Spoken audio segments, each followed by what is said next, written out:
A very small burn patch, but looks like it was just a local fire.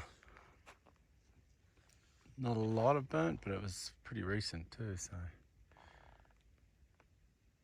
just to there.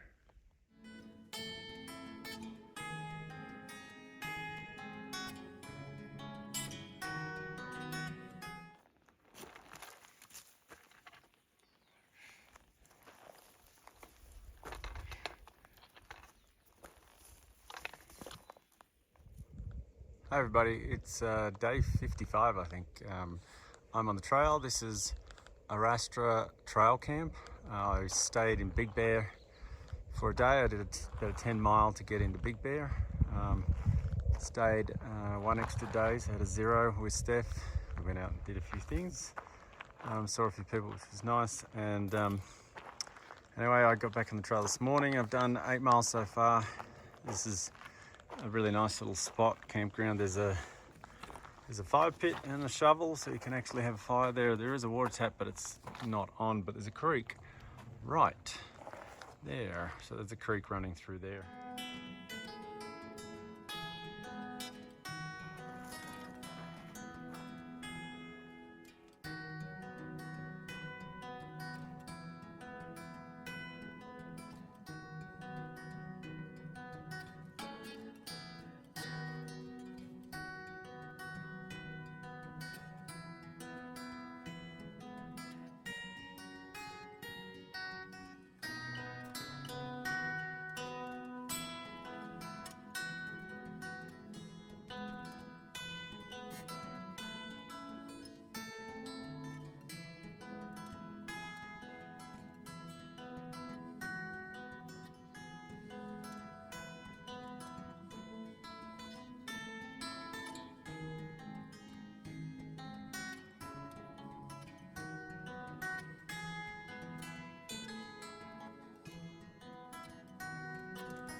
Morning, day 56. I had a nice little campsite inside an area where there's it's private property, but I was just off the actual trail. Had some trail magic, found a couple of beers. There was a little trail magic with beers, so I grabbed 2 beers, set up camp last night, and sat down, had 2 beers with a packet of chips. It was rather nice. Anyway, I didn't see anyone yesterday until the last half hour. It was a bit of a strange day, so anyhow, got into camp 15 miles, which was pretty good after starting late. And as you can see from that spot there, that is San Jacinto. Very little snow left on it. So anyway, I'm going to try and make it down to Mission Creek today. Maybe get across a few of the crossings before I camp. So better get going.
is a spring that you can collect water, but the amount of bugs in here is just insane.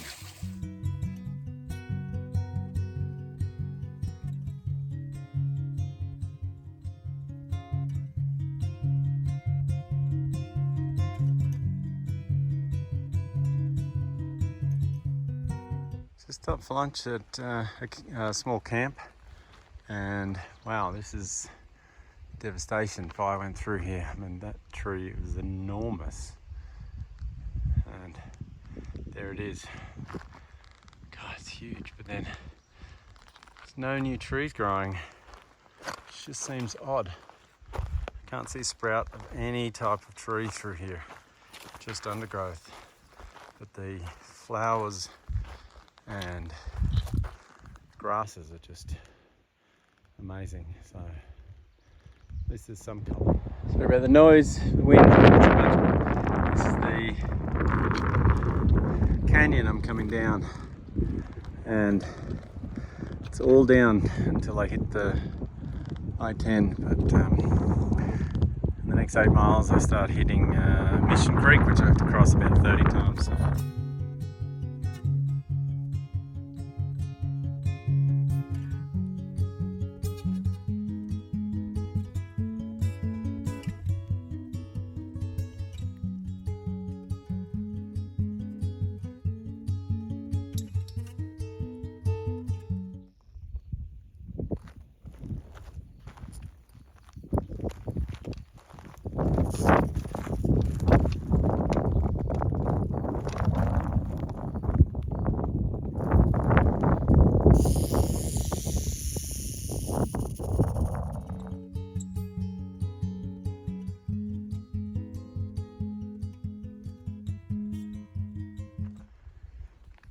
Campsite and a massive tree that's come down.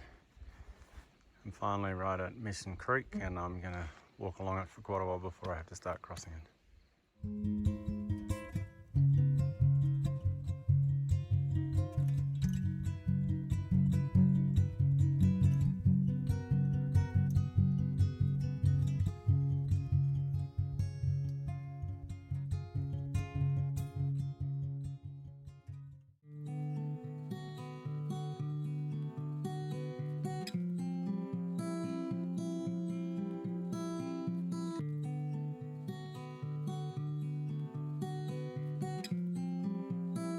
My first crossing, I've got, I don't know, maybe 29 to go.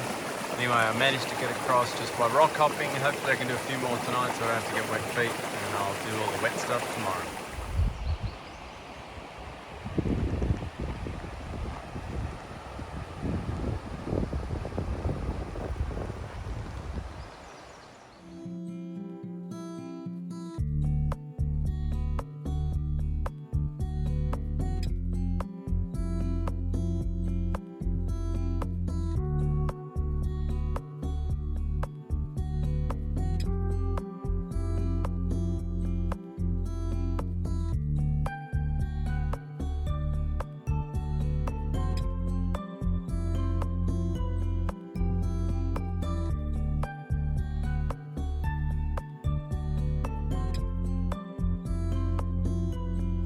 Morning, it's day 57, and this is where I am. I'm in the canyon following the Mission Creek all the way down, and this is actually what it looks like, flowing quite fast, not very wide most of the time. So anyway, I'm having to cross this today. I did about 6 crossings yesterday and then camped, and today I've probably got about 20 or 25 more. So I'll get across these, get my shoes to dry out a little bit, and then I'll try and get through to the I-10 if possible. Otherwise I'll have to camp and do it first thing in the morning.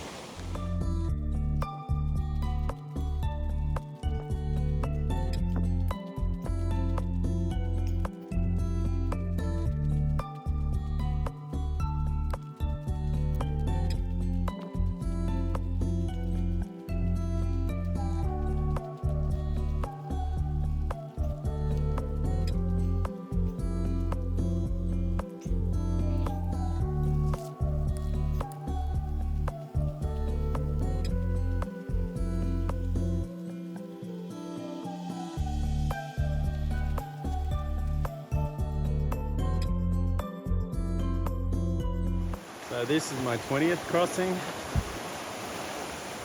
and then there's a stone wall, and then this makes 21.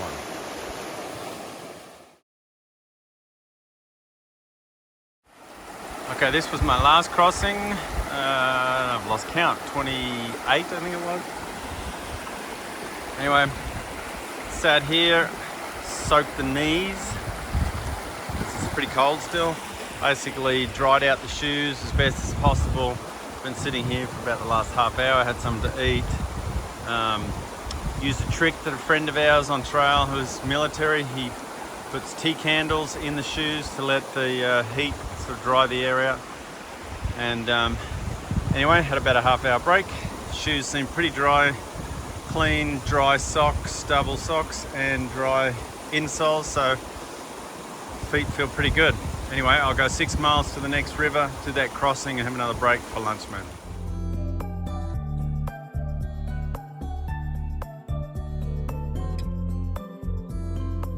We've come from up that end of the river.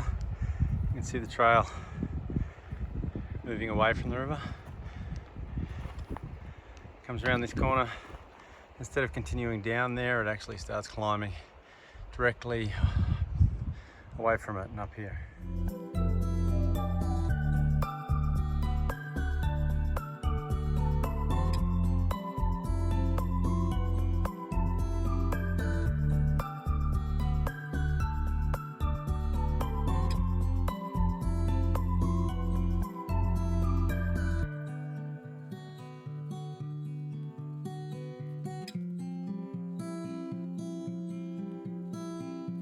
Just come out down up there, and I finally got to Whitewater River. I think this is only part of it, but I've got to cross here, and there must be another section because everyone's saying it's up to their thighs. So anyway, I'll get across here and then find the big flow. Okay, just crossed, not at the right spot, but the widest spot where there was a little island, so it actually only went up to my knees. Down the river, that's where the trail is.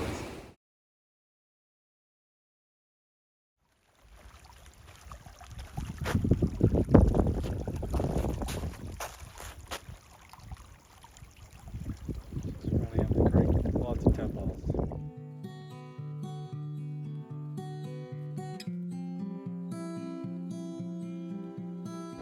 I'm climbing again. So I made my crossing across Whitewater. That's it down there, you can see it doesn't look so foreboding, but I found a spot that's only up to my knees. Anyway, it flows out in that direction, which is the preserve. It's half a mile across there, but I'm going to skip that. I'm trying to get to the I-10.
pier.